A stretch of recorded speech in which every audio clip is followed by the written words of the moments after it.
Good morning to one and all. My name is Sakshana. I am studying in 7th class at JPHS School, Veeraballi. Today I would like to speak a few sentences about Good Friday.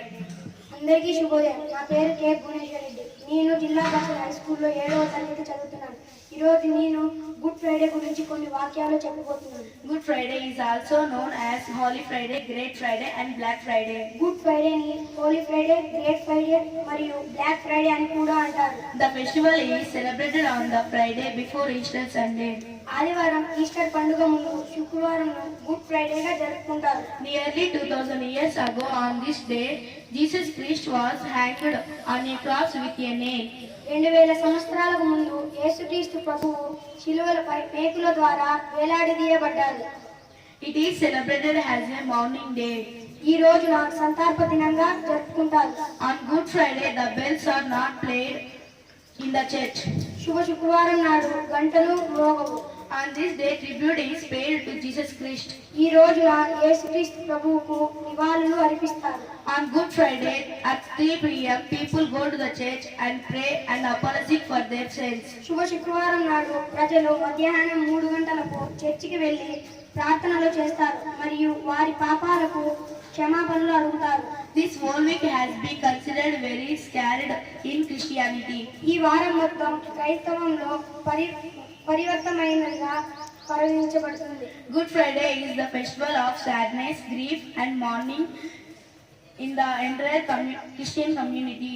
Good Friday అనేది మొత్తం క్రైస్తవ సమాజానికి దుఃఖం మరియు సంతాపకరమైన పండుగ. People go to the churches for morning prayer and listen sermons of the occasion. ప్రజలు ఉదయం ప్రార్థనల కోసం చర్చికి వెళ్తారు మరియు ఈ సందర్భంగా ప్రసంగాలు వింటారు. The government of India has declared a public holiday on Good Friday. భారత ప్రభుత్వం గుడ్ ఫ్రైడే రోజున ప్రభుత్వ సెలవు దినంగా ప్రకటించింది. Big processions are carried out with the 7 years of Jesus Christ across the country with full devotion. దేశమంతటా యేసుక్రీస్తు ప్రభువు చిహ్నాలతో ఊరేగింపులు నిర్వహిస్తారు. Thank you one and all. Give this golden opportunity. నాకు ఈ అవకాశం ఇచ్చినందుకు అందరికీ ధన్యవాదాలు. Hallelujah. హల్లెలూయా.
ప్రభువుని